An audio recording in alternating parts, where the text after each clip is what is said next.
What's up mga idol? Coach Tim umamin na, magugulat ang lahat.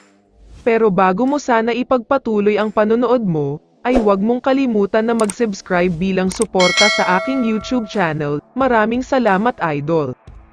Konting araw na lang ang hihintayin, at magsisimula na ang pinakahinihintay nating lahat, dahil sa November 5 ay magbabalik na nga ang PBA, ibabandera na naman ng mga teams ang mga naggagandahang news nila.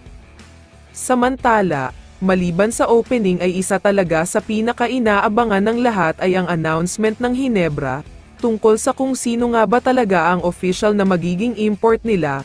Wala pa rin kasing nilalabas na official announcement hanggang ngayon.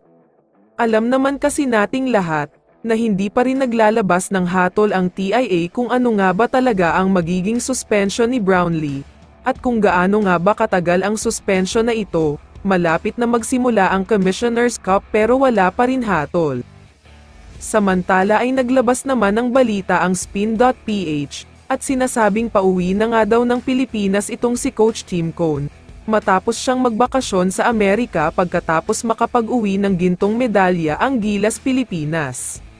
Balik practice na nga daw niyan si Coach Tim, at didiretso na siya sa practice ng Barangay Ginebra, pero nang tanungin naman siya kung sino ang magiging import ng Ginebra sa paparating na conference, ang sinagot niya ay wala pa rin daw hanggang ngayon.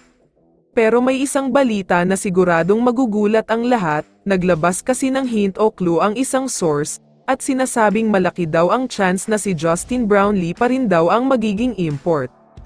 Tumigil na nga daw sa paghahanap ng isang replacement import ang Ginebra, dahil mukhang nasabihan na sila na hindi na matutuloy ang 2 years suspension ni Brownlee, lalo pat may dahilan naman kung bakit siya gumamit ng gamot na ito. Sa madaling salita ay may sapat na mga dokumento ang SBP at si Brownlee para hindi matuloy ang naunang sinabi na 2 years suspension. Isang napakagandang balita talaga ito lalo na sa mga Ginebra fans. Pero hindi pa dyan natatapos ang mabigat na balita, ang sigurado lang sa ngayon ay hindi na matutuloy ang mahaba at matagal na suspension, pero hindi ibig sabihin na wala ng suspension na magaganap.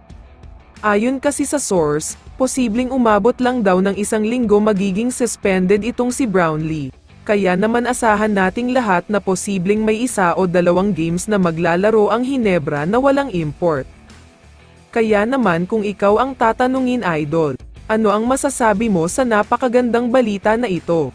I-comment mo naman ang sagot mo sa tanong na ito. So dito na nagtatapos ang video na ito. Maraming salamat sa pagsuporta at panonood mga idol. Ingat at bye-bye.